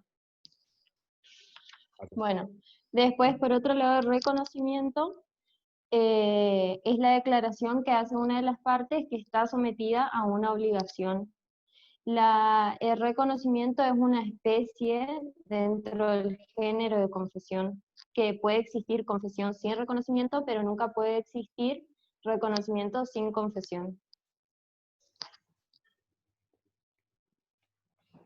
Bueno, en Palacios también, aunque no esté en el programa, tenemos la diferencia entre confesión y convención. Que la confesión, como señalamos, solo puede acaecer sobre hechos pasados, y la convención son hechos presentes. O sea, con la convención lo que se hace es crear una nueva obligación entre las partes, y la confesión es una declaración, o sea, como ya dije, estar admitiendo un hecho pasado. Puede suceder que en el caso las partes, mediante una confesión, persigan la creación de una obligación para perjudicar a un tercero. En este caso, lo que el juez puede hacer es dejar de lado este medio de prueba o sea, prescindir de aquella por la mala fe de las partes. ¿Voy bien o no? Sí, va bien. Bueno, en cuanto a los sujetos de la prueba de confesión, los sujetos solo... Ahora con esto uno arranca ya de lleno en lo que es la prueba confesional, ¿está? Era muy importante todo lo que se explicó de la admisión, el reconocimiento, la diferencia con la convención, como explicaste, pero ahora en sí entramos en cómo funciona la prueba confesional, ¿está? Bueno, escuchamos. Sí. Bueno, en cuanto a los sujetos de la prueba de confesión, solo pueden ser las partes, o sea, actor o demandado, y esto está ligado a la capacidad procesal que tienen las partes, que es decir, la aptitud legal para el ejercicio del derecho de que se trate. Bueno, acá creo que esto se relaciona con la capacidad que establece el Código Civil y Comercial. Sí, exacto. Bueno, ahí tenemos que los menores de 18 años carecen de capacidad para confesar, debiendo hacerlo en su lugar sus representantes legales, lo mismo que aquellos que tienen alguna incapacidad o una restricción en su capacidad, lo hacen su representante, su titular, su curador. En cuanto a los fallidos, carecen de eficacia en la confesión que pueden prestar respecto a sus bienes. Y los casos en los que el menor de 18 sí puede confesar es cuando tiene la edad y grado de madurez suficiente, en un conflicto de intereses respecto con sus representantes, por tratamientos y cuidado de su propio cuerpo. Esto es en los adolescentes, y los menores emancipados, cualquiera sea la forma de emancipación, tienen capacidad para confesar respecto a todos los actos de administración. Y el menor de 18 años que sí puede confesar también es el que tenga algún título profesional habilitante. Está. Coincide siempre con la capacidad de hecho de las partes. Sí. Bueno, en cuanto al objeto de la prueba de confesión, ya dije al principio que tiene que versar sobre hechos pasados, hechos personales del confesante o de que éste tenga conocimiento, y que favorezca a la contraparte y favorezca al mismo. Pero aparte también tiene que ser hechos controvertidos, ya que si no hay una controversia o un enfrentamiento entre los intereses de las partes, no sería necesaria una prueba de este tipo. Después también tiene que ver con la verosimilitud, que esto es conforme a las leyes de la naturaleza. Y por último, que no sean excluidos expresamente por la ley como materia de confesión. Son cuestiones que afectan al honor. También, como ya venías diciendo recién, las reglas básicas también son de hechos controvertidos. O sea, acuérdense, nada va a ser objeto de prueba de ninguna de los medios de prueba que vamos a estudiar, ninguno, si no es un hecho controvertido y conducente.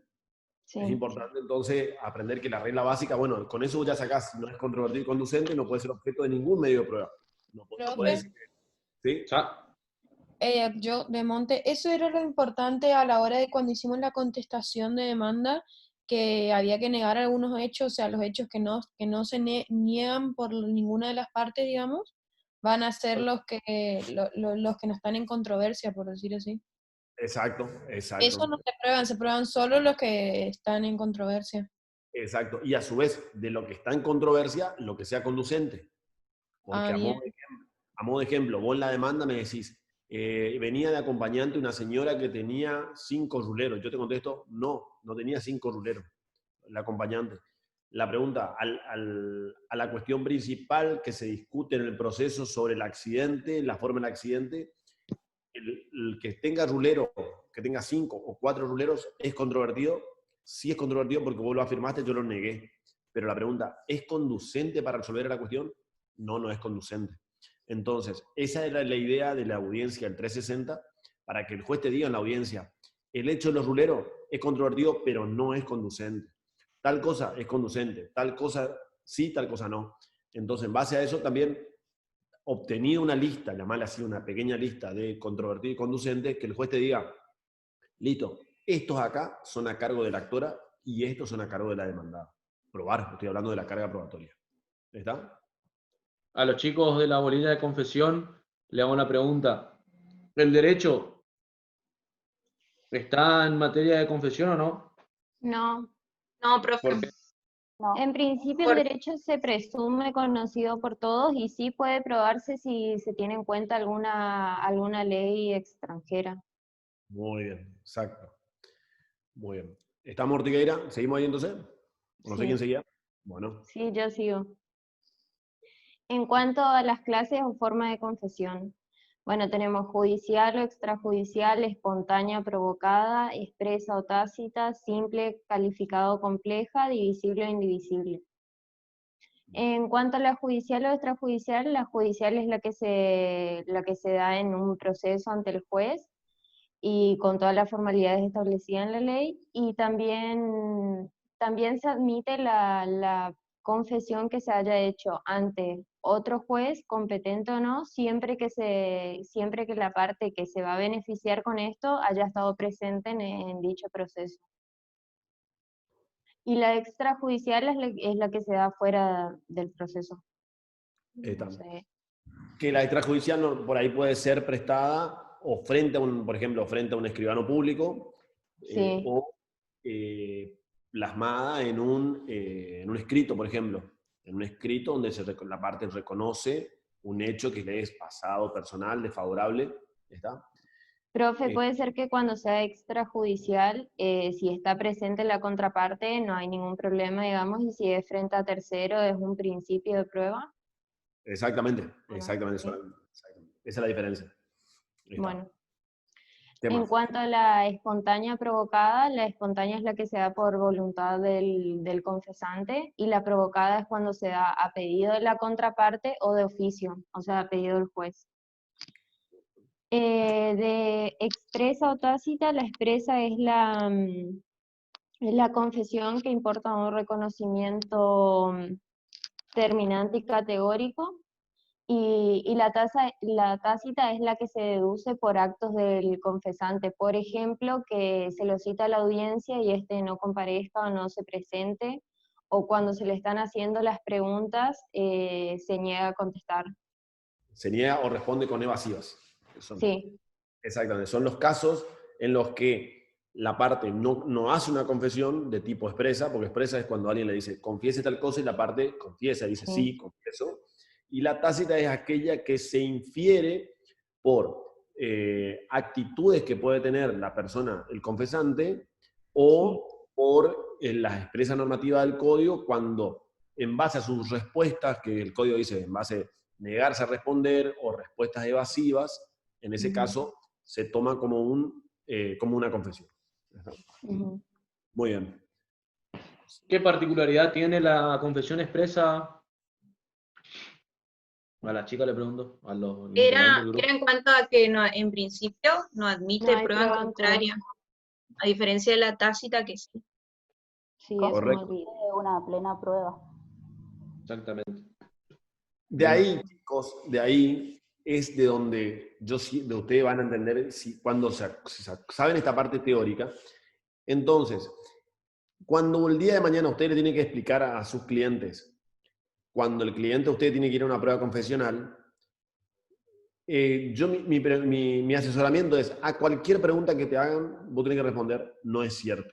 Mucha gente por ahí se ríe, o a ustedes como alumno, por ahí alguno decía, bueno, si te pregunta tal cosa, no, eso tenés que reconocer, esto otro sí, esto otro no. No podés dejar en cabeza del cliente la vía del juicio, porque él no sabe.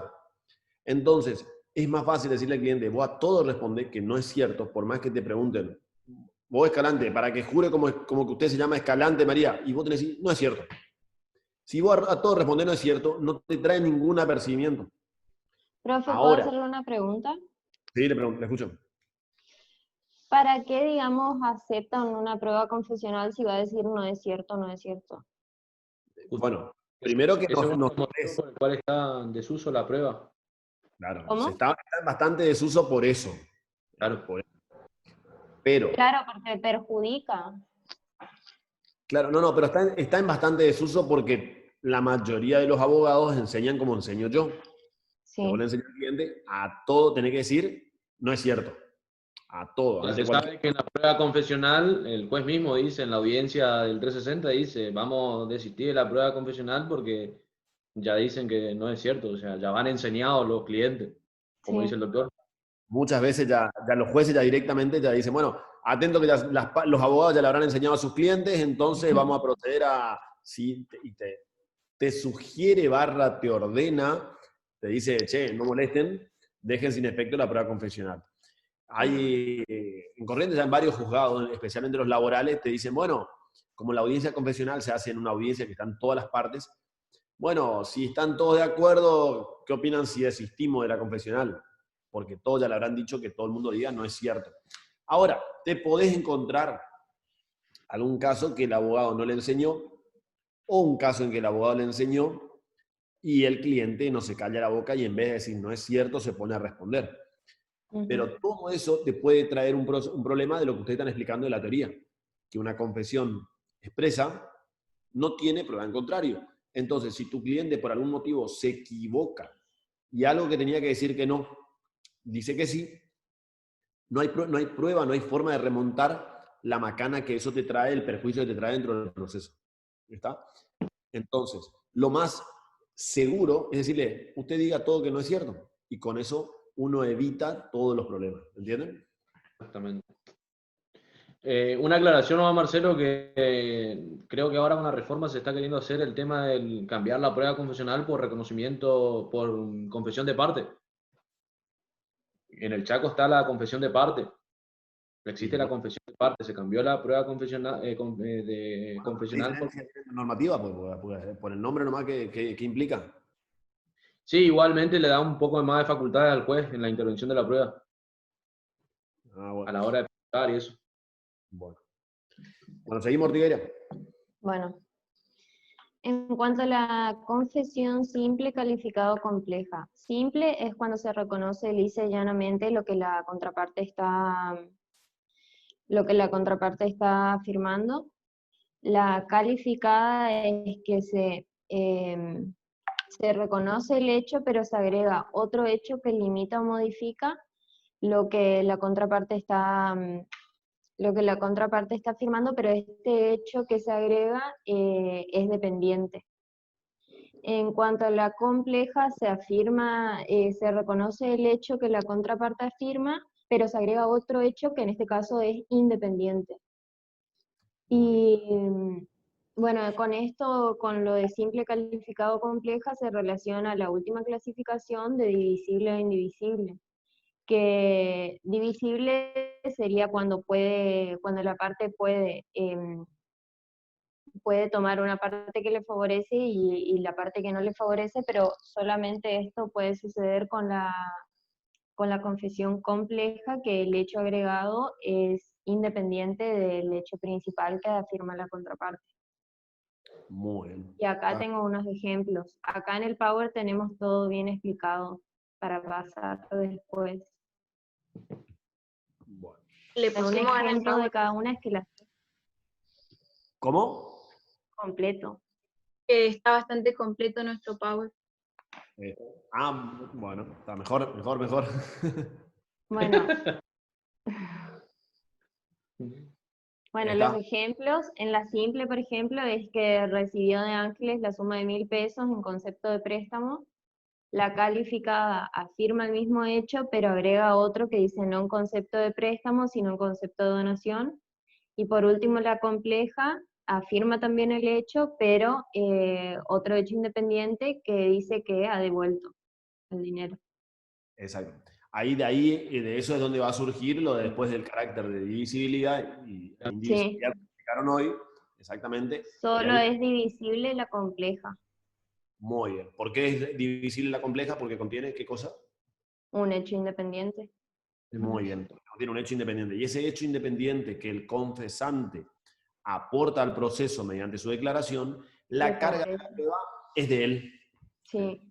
Confesante. El confesante es quien luego va a tener, si él dice, como ahí está en el ejemplo, muy bien puesto, si recibió de Ángeles la suma de pesos 1.000, pero se le ha devuelto, la primera parte ya, el que se llama ponente, el que hizo la posición, el que hizo la afirmación.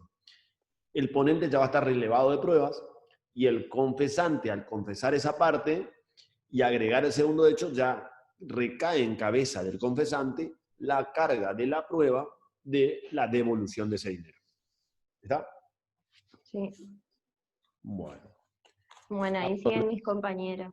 Bueno, le vamos a relevar a tus compañeras, pues ya es tarde, son las 5 y algo. Vamos a dejarle que tengan que repasar en las vacaciones.